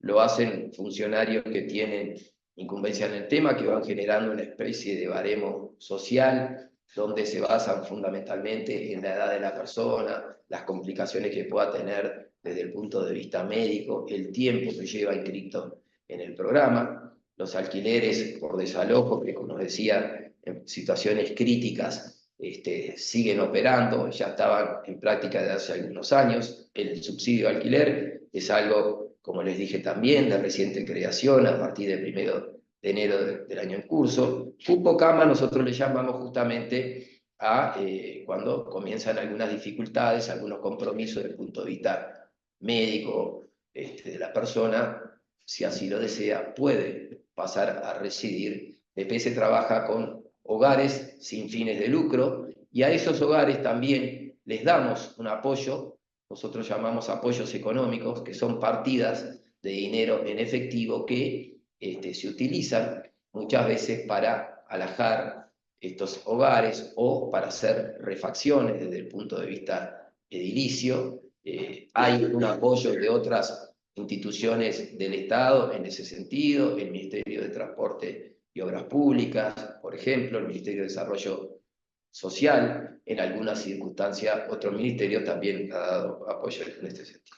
Y el programa Ibirapitá, como les dije, fundamentalmente está dirigido a los efectos de, ante momentos difíciles y cuando desaparecen algunos vínculos, ayudar a que se creen nuevos y los que existan, seguir apoyando. También existen beneficios que van dirigidos en actividad. Hay muchas prestaciones que tienen los activos que cuando pasan al momento del retiro se pierden. Estas prestaciones que están ahí, que ustedes están observando en actividad, son totalmente gratuitas. En el momento de jubilarse, nosotros lo que hacemos es ayudar dando préstamos para prótesis, órtesis que se puedan necesitar. Las tasas son muy bajas, muy reducidas, sensiblemente inferiores al resto del mercado. Y después hay otros tipos de préstamos que se dan para jubilados y pensionistas en nuestro país, que también en situaciones similares, como las que narraba con anterioridad, son tasas que están muy por debajo del mercado. En lo que tiene que ver con la salud y la atención, la afiliación mutual para jubilados y pensionistas son beneficiarios del Seguro Nacional de Salud, todos los jubilados. Ustedes verán que la excepción es la caja militar y policial, porque justamente tanto los jubilados militares como policiales tienen sus propios hospitales, por eso quedan por fuera del sistema del Seguro Nacional de Salud. En algunas circunstancias en las cuales los beneficiarios pierden el amparo del Seguro Nacional de Salud por baja de la pasividad, por razones como el fallecimiento, si tienen menores de edad a cargo, pueden mantener la cobertura, como ustedes verán, por un plazo determinado. ¿Cuánto se aporta para dar cobertura? Bueno, está, como lo ven también ahí, basado fundamentalmente en la composición del núcleo familiar y en el ingreso. Ahí cuando dice hasta 2 bases de prestaciones y contribuciones o por encima de las mismas, verán la variante que hay en el porcentaje a descontar de la pasividad. Las jubilaciones de menos ingresos, por supuesto, aportan menos que el resto. Esa es la lógica del sistema. Por último, o para ir finalizando, les quiero comentar algo que ustedes seguramente lo habrán visto en otra oportunidad, hablando del programa de asistentes personales.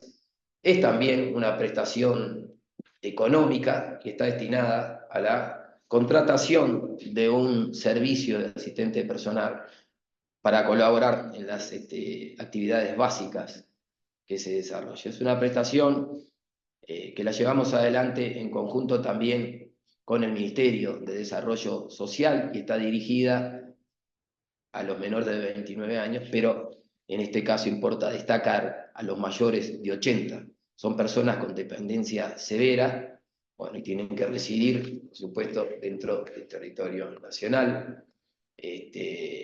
Ahí lo que en muchas circunstancias se puede apreciar es beneficiarios, por ejemplo, nuestros que viven en complejos de BPS y que además tienen un acompañante a los efectos de que los pueda ayudar a llevar adelante las tareas del diario vivir.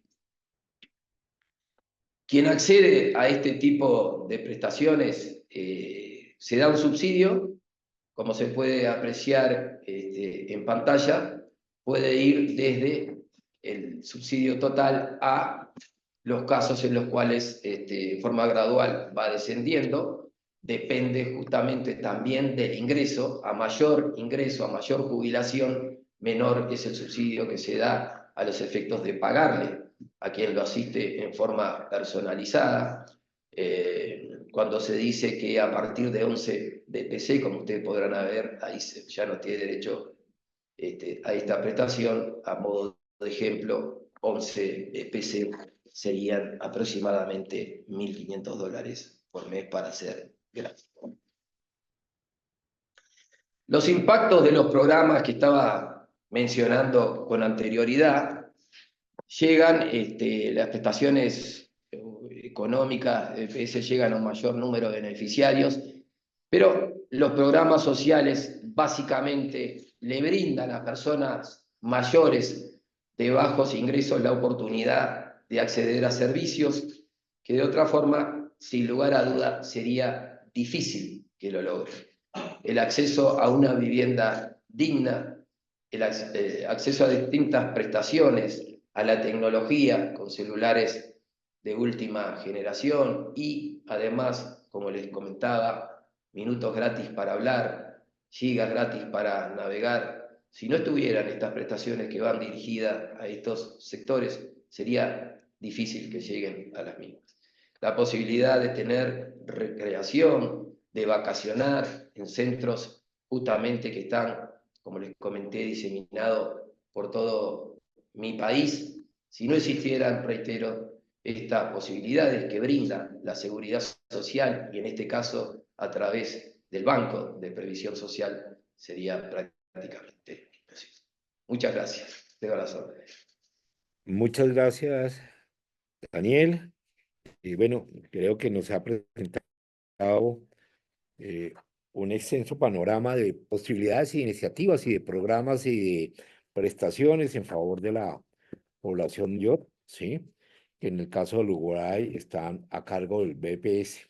Me parece muy interesante porque si bien en las dos primeras exposiciones hemos visto el marco institucional, el marco desde la perspectiva de los derechos, podemos decir que esta es una presentación en que podemos concretarlo en acciones o en prestaciones específicas como que se otorga y se concreta ese derecho de las personas mayores, es decir, la posibilidad de que los mayores accedan a, a mecanismos o a instrumentos de comunicación que muy probablemente no lo pudieran tener con los ingresos bajos que tienen o acceder a los sitios adecuados en términos de vivienda o de salud, pues nos muestran una clara concreción, diría yo, en el otro extremo, de lo ideal a lo concreto, es decir, a las realizaciones concretas de programas y beneficios y prestaciones.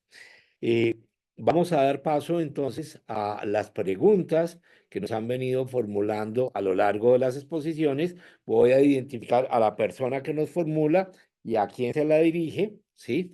Para, eh, para darle traslado a nuestros expositores. Entonces, Iván Díaz de Guatemala va dirigida a Daniel. Dice, los adultos mayores de 75 años en extrema pobreza reciben un monto económico por parte del Estado. Estoy realizando el estudio actuarial para el Ministerio de Trabajo y Previsión Social en Guatemala. ¿Respondo? Sí, por favor. Como les comentaba, hay prestaciones que son no contributivas, donde el Estado, ante dificultades desde el punto de vista económico, la persona tiene carencia de recursos, por lo tanto lo asiste, aún no habiendo hecho sus aportes durante su etapa laboral, pero sí, claro, el Estado da un apoyo de carácter económico, que además, entre paréntesis, por ejemplo, cuando yo les comentaba de la posibilidad de acceder a la tecnología, también lo tienen las prestaciones no contributivas desde hace muy poco tiempo, tanto pensionista vejez como invalidez. El Estado le da la oportunidad también de acceder a otro tipo de prestaciones y, bueno, y a un ingreso básico que se refiere a la pensión propiamente dicha. Muchas gracias. Ahora, Berta Brusiolowski, de España, una pregunta para Mónica. Buenas tardes, desde Madrid. Como arquitecta trabajo en diseños con calidad para diferentes estados y situaciones del envejecimiento para la autonomía y la salud física y mental de las personas mayores. Deseo saber si se está en algún país trabajando con enfoque ambiental y arquitectónico. Con enfoque ambiental y arquitectónico. No Sí, entendí. correcto. No, Sí, no conozco el resto de los países. Mucho no entiendo la pregunta, porque con enfoque de arquitectura gerontológica sí son las viviendas que nosotros hicimos. Y la verdad que yo no soy un especialista en el tema, así que mucho por ahí no lo entiendo. No conozco, no sé el caso de Uruguay, si tienen las viviendas hace muchísimos años, como bien lo planteó Daniel, pero no sé, no conozco si tienen enfoque ambiental o arquitectónico, en todo caso él lo puede comentar. Yolanda veo que levantó la mano. Las viviendas que nosotros hicimos, las hicimos con un enfoque de arquitectura gerontológica, son viviendas colaborativas y por supuesto en terrenos accesibles, cercanos a los servicios y a las ciudades, con mucho parque hacia adentro, si eso es lo que se está planteando, tiene mucho parque, pero no sé si es la respuesta, porque no soy una persona especialista en ese tema. sí. Daniel quisiera complementar y Yolanda también.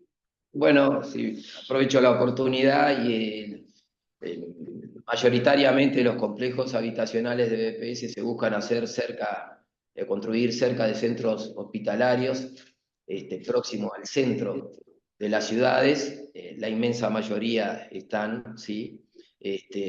También muchas de las viviendas están habilitadas o construidas, diseñadas a los efectos de que la puedan habitar personas con discapacidad. Yolanda. Correcto. Bueno, mi aporte al respecto, en Costa Rica hay un proyecto que tal vez la compañera que hace la consulta podría ingresar a buscar el Facebook de una organización que se llama AJUSE, Asociación Josefina Ugalde. Ellos desarrollaron unas viviendas comunitarias que, con accesos pensados a los requerimientos de las personas adultas mayores.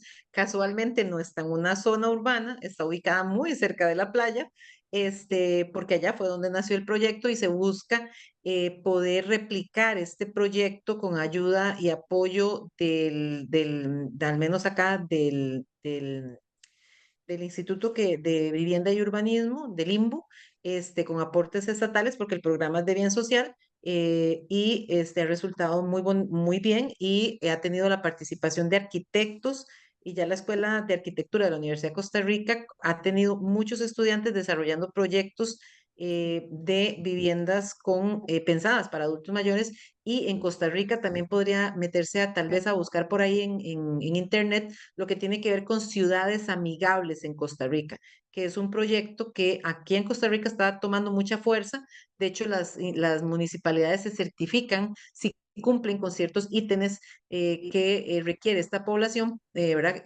Para que puedan acceder a esa certificación. Entonces, yo pienso que son insumos que le pueden servir. Muchas gracias. Vamos con una pregunta también para Yolanda. de Carlos García de México, considerando que Costa Rica ha implementado una política pública proyectada de 2023 a 2033, la cual asigna la responsabilidad principal del cuidado a las entidades públicas y a los ministerios, delegando el papel de los cuidadores informales. ¿Qué medidas se han adoptado para garantizar que estas entidades y ministerios puedan asumir eficazmente dichas responsabilidades? Ok, vamos a ver. Primero hay que tener en consideración algo muy importante. Costa Rica tiene muy claro que el primer deber de cuidado de la persona adulta mayor no es del Estado, es de la familia. Costa Rica cuenta con un código de familia que establece que los primeros responsables de las personas adultas mayores son hermanos, hijos, nietos o bisnietos del adulto mayor. Entonces, en este momento hay un proyecto de ley en la Asamblea Legislativa para fortalecer este código de familia, poder sentar más las responsabilidades para no caer en el otro extremo. Pretender que una familia bajo criterios a veces increíblemente sorprendentes, diga no puedo cuidar a un adulto mayor, al ser declarado adulto mayor la persona adulta mayor en abandono, es una responsabilidad del Estado. Entonces no habrían camas, no habría recursos que pudiera alcanzar el nivel de abandono que esto pudiera ser. Entonces acá lo primero que se busca es concientizar a la responsabilidad de familia como los primeros responsables de la persona adulta mayor y que la persona adulta mayor declarada en abandono en efecto no tiene una red de apoyo familiar que lo asuma y entonces el Estado lo asume. Con respecto a la responsabilidad, por eso te digo que el primer responsable es el adulto mayor, ese cuidador informal que posiblemente es un hijo, una hija, una persona que quedó al cuidado de esa persona adulta mayor y ya después existen las figuras de los cuidadores que se preparan para ello, que trabajan de forma remunerada en organizaciones de larga estancia o las familias que pueden pagar por ellos. Con respecto a la responsabilidad que tienen las instituciones cuando la política se planteó y se negoció, hay un compromiso por parte de las instituciones que son parte de la política, por eso ellos no es que si quieren participar, o sea, se comprometieron con la política. Entonces, como esta política está en constante revisión por parte de los adultos mayores, que cada 3 meses nos pasan un informe de cómo avanza o no avanza, entonces nosotros nos sentamos a dialogar con esas instancias para que puedan rendirnos por qué no ha avanzado un punto o está atrasado o si estamos al día. ¿Verdad? Esta política viene arrancando, se presentó hasta en octubre del año pasado y ya estamos en la conformación de los núcleos de las personas adultas mayores que son los primeros fiscalizadores en este proceso. Entonces, por ejemplo, como les digo, antes de que termine el año, el Consejo Consultivo ya está conformado, que es el primer paso y estamos corriendo fuerte para que antes de que cierre el año ya el Consejo Consultivo de Adultos Mayores esté conformado. Pero partimos de la buena voluntad y el compromiso asumido cuando la política se publicó, ya se había hecho todo ese trabajo de coordinación interinstitucional y de compromiso plasmado en el plan de acción. Muchas gracias. Alicia Monfante de Panamá, felicidades a los organizadores. Considero que hay que trabajar mucho la cultura. Una pregunta para Mónica Roque. ¿Cómo cambiar este enfoque? Las personas mayores son productivas y brindan un legado a nuestras vidas. Mónica,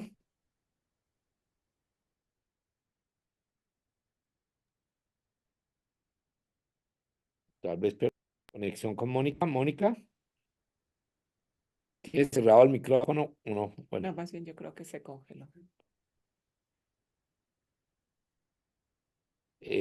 Si quieren, vamos a pasar una pregunta para Daniel, desde del Perú, Juan Lozada.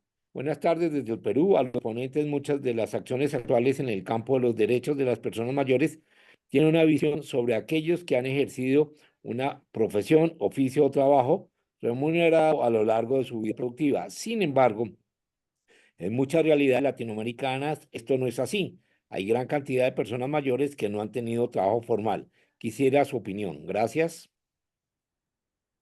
Bueno, por supuesto que lo fundamental, nosotros incluso históricamente lo ha hecho BPS, trabajar con, con la gente joven, con los niños y tratar de indicar las bondades que tiene estar formalizado. Ustedes saben que luego de la pandemia, por ejemplo, cuando esperábamos que la informalidad iba a aumentar, en Uruguay se dio un proceso inverso Nuestro organismo estuvo muy activo apoyando a distintos colectivos en momentos de la pandemia y de ahí la importancia que nos dicen los expertos, esa podría ser una de las razones para la cual bajara la informalidad. La gente vio la importancia de aportar. Los años pasan, Uruguay tiene algunas dificultades, como le decía, en el límite norte, ahí históricamente hay gente que trabaja unos años de repente del otro lado de la frontera y después los aportes no están. Pero yo creo que es un tema de trabajarlo con los jóvenes y demostrar.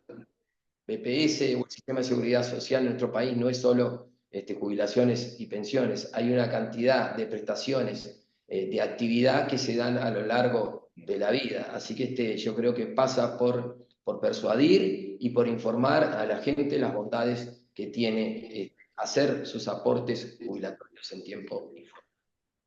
Muchas gracias, Daniel. Veo que ya Mónica se pudo Sí, no sé qué integrar. pasó. ¿Escuchaste la pregunta o te la Sí, repito? escuché la pregunta y mi respuesta es haciendo esto, lo que hacemos acá.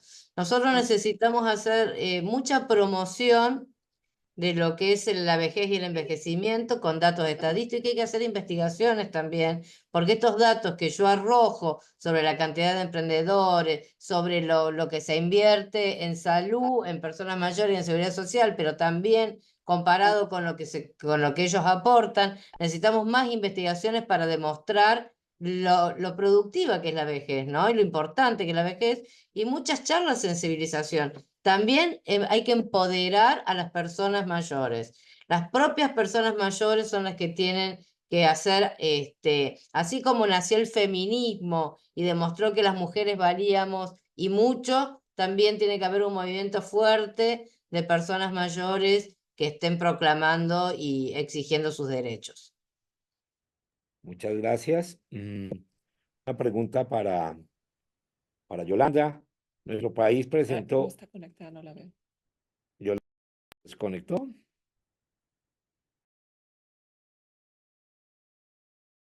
Bueno, Yolanda, sé que me estás escuchando, dice, nuestro país presentó la Política Nacional de Envejecimiento. Mi pregunta es la siguiente, ¿se está cumpliendo todo lo expuesto en esa política? Me preocupa mucho porque el gobierno actual recortó el presupuesto del CONAPAN, entonces los programas que atienden a los adultos mayores, ¿cómo quedan? No sé si Yolanda... No. Ya. A Yolanda, veces no hay hambre, pero se necesita el glamour. Vamos a darle una vuelta ahí arriba. Sonido. Sí, correcto.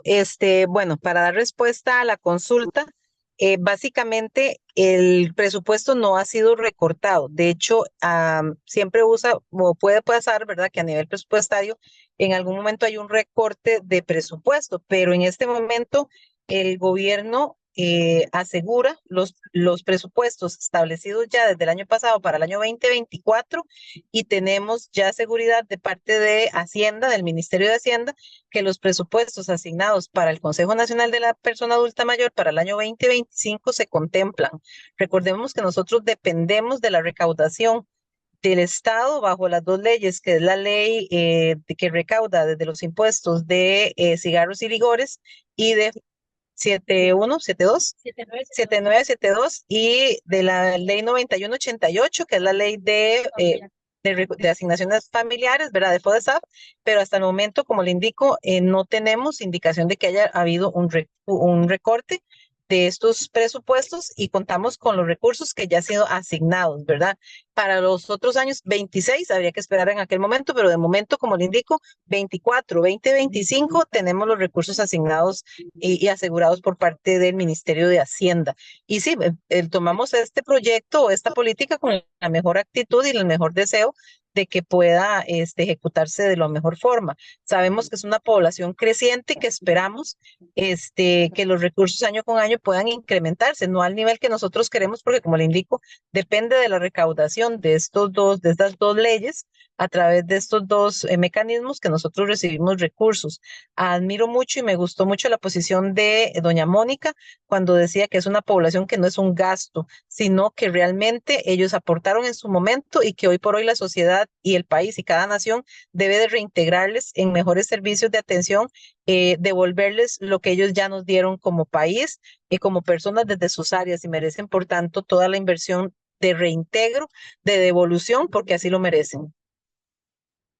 Muy bien, muchas gracias. Yo creo que esta pregunta puede ir para los tres expositores. ¿Podrían detallar cómo se concreta la perspectiva de género, ¿sí? Para construir un sistema integral de protección a la vejez, especialmente en lo referente a las acciones para atender las necesidades de las mujeres mayores? No sé si quieren que empiezo. Bueno, por empezar, esto que yo planteaba, por ejemplo, en cada una de las políticas tiene que haber una mirada de género.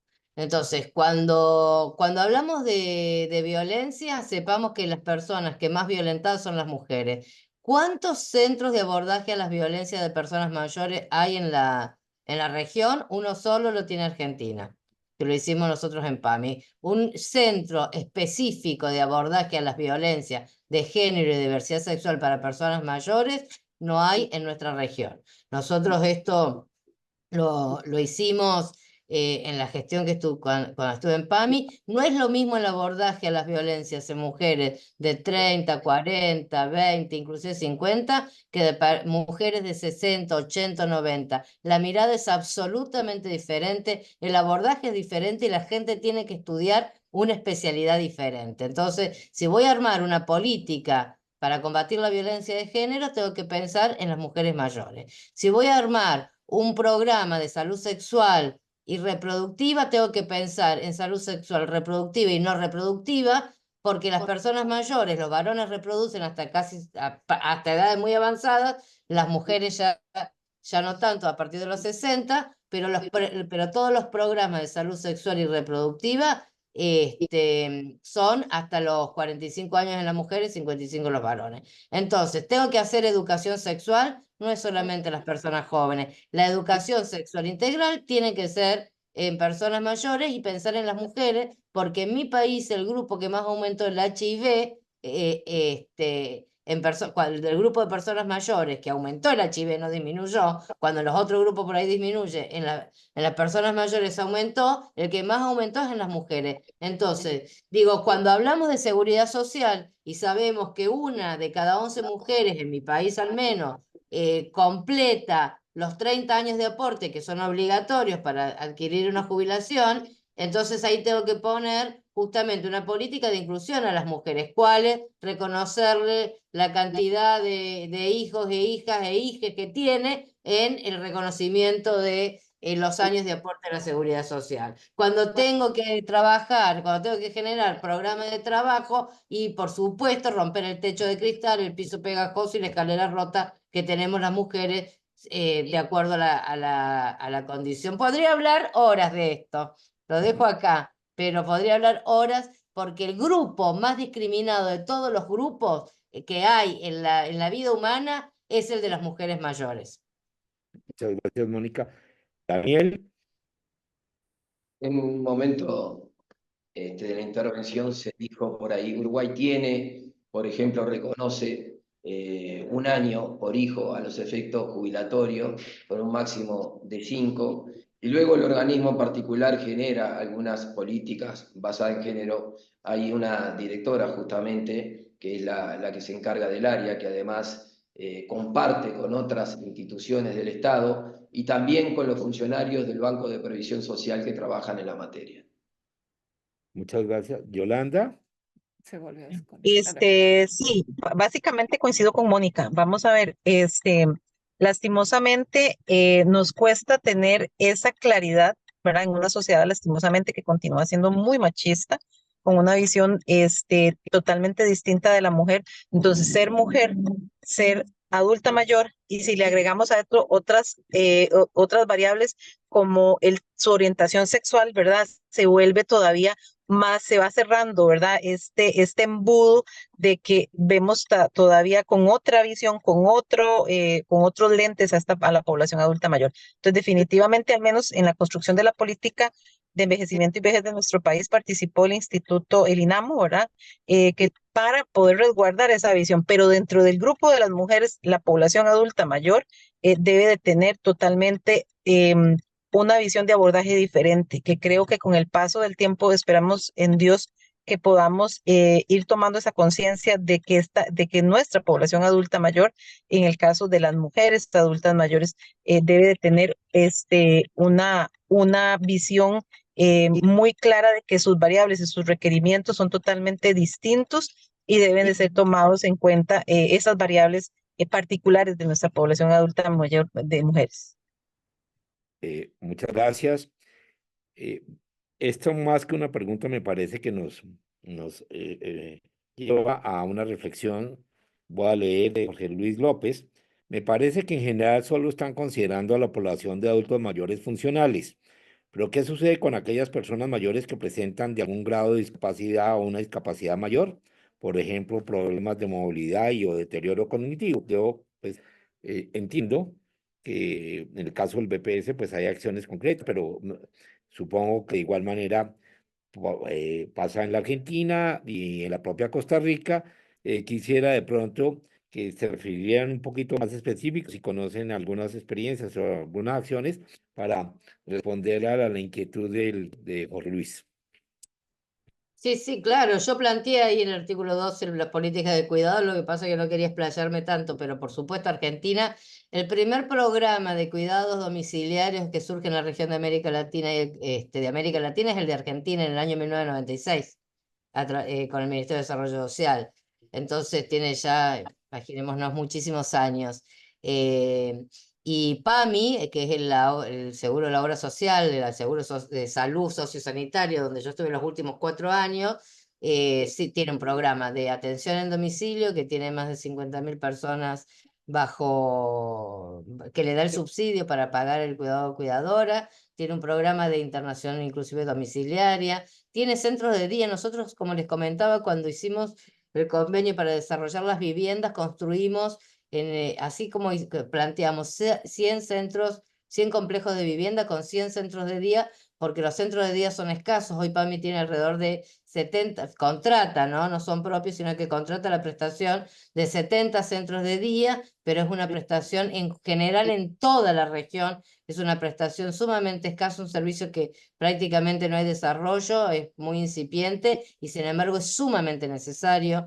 Nosotros creamos ahí lo que son los centros de día para la atención de personas con dependencia moderada. En los años que yo estuve en PAMI, esa política continúa, porque en general se tienen centros de día para atender más sociorecreativos, atender personas que tienen una dependencia leve. Bueno, no, nosotros armamos 17 centros de día para atención a personas que tienen dependencia moderada y además incorporamos por primera vez en la Argentina los centros de día especializados para Alzheimer, que es algo que tampoco hay mucho en España, muy poco, prácticamente no hay en nuestra región, una atención especial, específica en la comunidad.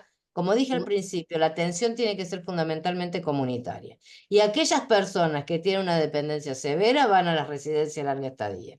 Nosotros en Argentina tenemos 4.040 residencias de larga estadía.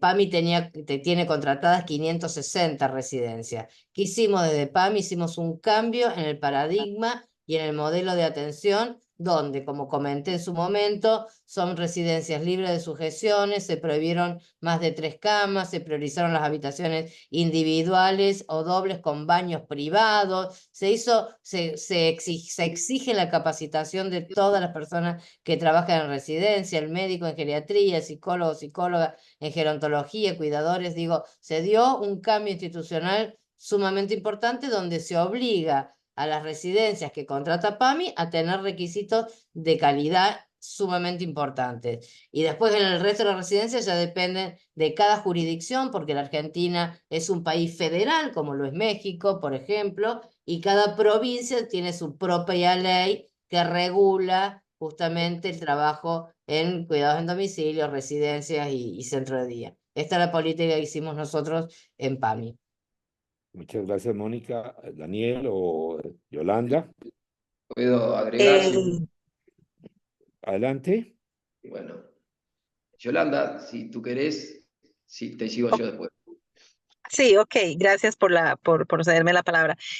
Sí, básicamente nosotros estamos detrás de Mónica, o sea, Costa Rica está en un proceso, en el año 2022 se publica y entra en vigencia la ley 5, que es la ley de cuidados, ¿verdad? Devolver la vista totalmente dentro de la población adulta mayor a aquella población que tiene dependencia y requiere de cuidados. Estamos en el punto exacto del cambio de paradigma, ¿verdad? Costa Rica tiene cerca de 200 instituciones, organizaciones de bien social que atienden a personas adultas mayores con un subsidio por parte del Estado. Pero hoy por hoy, la gran mayoría de personas que tienen algún grado de deterioro cognitivo o de discapacidad física no son las que nos están asistiendo a los centros de día, ¿verdad? Sino que básicamente son personas bastante funcionales y lo que estamos buscando es pensando y dándonos cuenta que en efecto las personas que más requieren de estos espacios de atenciones de centros de día y de crear realmente una red de apoyo a las personas en su casa, de asistencia y de cuidados especiales, a través de los recursos que recibe el CONAPAN, es de crear, junto en alianza con el Instituto Mixto de Ayuda Social de Limas en nuestro país, la creación de estas asistencias domiciliares con recursos estatales y que realmente nuestros hogares de larga estancia, que hoy por hoy, pues sí, tienen personas con dependencia, o encamaditas, con deterioro físico, deterioro cognitivo, mayoritariamente ahí solo llegue esta población y las otras personas las podamos mantener en otro tipo de programas. Por eso les comento, Costa Rica está en un momento de cambio de paradigma, de valorar nuevamente lo que estamos haciendo, que lo hemos venido haciendo bien, pero los tiempos demandan cambios en nuestros programas para atender a esta población institucionalizada, realmente la que califica con un grado total de dependencia y que realmente la población que está funcional, autónoma, independiente o con algún grado de discapacidad, pero manejable, pueda estar en otro tipo de programas dentro de la comunidad y no institucionalizada. Daniel. Sí, no, yo les comentaba en algún pasaje de mi intervención sobre el Sistema Nacional de Cuidados aquí en Uruguay, que ya tiene algunos años, ¿no? La posibilidad que tienen, dependiendo del ingreso, de llegar a un subsidio que puede ser total, a estar acompañada a estas personas que tienen algún tipo de dependencia por expertos en la materia, a los que se les exige tener cursos, que muchos de ellos son brindados por el propio Ministerio de Desarrollo Social. Los hogares para adultos mayores, donde hay una presencia importante del Estado. Lo que se está dando en Uruguay, como ustedes saben, es un proceso de envejecimiento de nuestra población. Uruguay tiene además índices de natalidad muy bajos y en estos hogares, por supuesto que se está notando la dependencia o se está acentuando la dependencia de los residentes. Hay centros también de día donde concurren adultos, personas mayores con algún tipo de dependencia, y siempre está la asistencia del Estado, no solamente desde el Banco de Previsión Social o el Ministerio de Desarrollo Social, sino de otras instituciones. En muchas ocasiones también las intendencias, que son las que dirigen los departamentos de nuestro país, el principal referente en cada uno de los departamentos es el intendente, y tienen asistencia directa para las personas mayores, también con distintos tipos de programas, algunos similares o parecidos a los que podemos tener desde nuestra institución. Muchas gracias. Bueno, dado ya lo avanzado de la hora, yo quisiera primero agradecer a todos los participantes que nos han acompañado, que han presentado sus preguntas, obviamente a los expositores que nos han presentado desde su perspectiva los temas concernientes al envejecimiento hacia una vida plena. Quisiera cerrar tal vez con dos reflexiones importantes. Una que creo que nos ha destacado tanto Mónica como Yolanda, y es que la primera responsabilidad está en la comunidad, en términos del la protección a la población mayores. Y algo que también decía Mónica en una respuesta cuando le preguntaban que cómo transformar esto, y es decir, con eventos como este, con perseverar, con tener un conocimiento de la plenitud de derechos, pues no solamente de los derechos, de las prestaciones y los beneficios que ya nuestros sistemas, porque pueden que sean insuficientes, ¿sí? Han avanzado. ¿Cuántas de las personas mayores desconocen sus derechos, ¿sí? Y desconocen los beneficios y prestaciones? Entonces yo creo que eso podemos hacerle un trabajo. El Centro Interamericano de Estudios de Seguridad Social pues tiene este propósito con este tipo de actividades, de difundir, de contribuir a eso, de permitir que las instituciones miembros de seguridad social también se transformen y avancemos en una dirección a partir de los compromisos que se han adquirido los países y no solamente en el orden internacional, sino con la propia normatividad interna. Ya Daniel nos decía cómo se acaba de adoptar una reforma pensional en el Uruguay que va en esa dirección, de otorgar más beneficios, más prestaciones, que haya mayor acceso a este tipo de beneficios.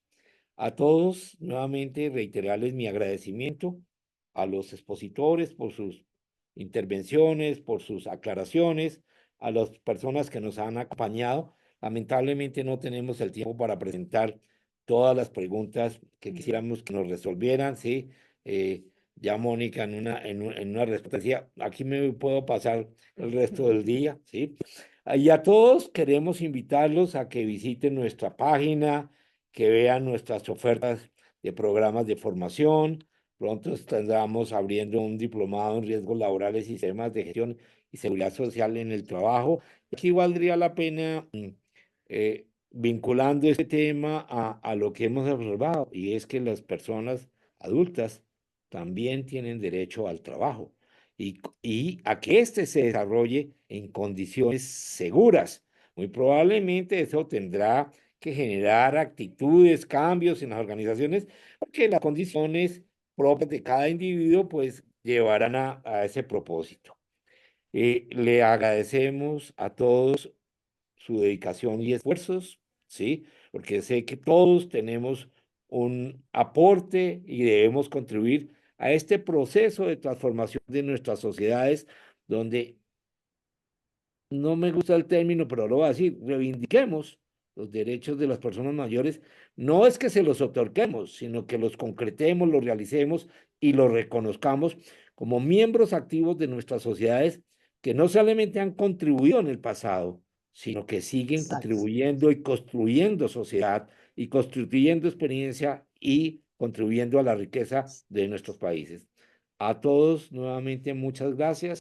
Desearles un buen resto de día y que estén atentos a nuevas convocatorias que estamos haciendo sobre estos temas que creo que son de importancia para nuestras sociedades. Muchas gracias, un placer, ¿eh? Un placer estar compartiendo con ustedes. Gracias por todo. Igualmente. Muchísimas gracias por la invitación, de verdad, de todo corazón, de parte de Costa Rica, y estamos a la orden en lo que podamos aportarles, a la orden. Claro que sí, estaremos atentos. No crean que con esto se acabó la contribución que tienen que hacer para las Américas. Ya pronto los llamaremos para otros propósitos, participar en Sí. programas, conferencias, escritos. Creo que eso es de mucha utilidad poder compartir este tipo de experiencias y conocimientos. Muy amables a todos, que tengan un buen resto de día. Gracias.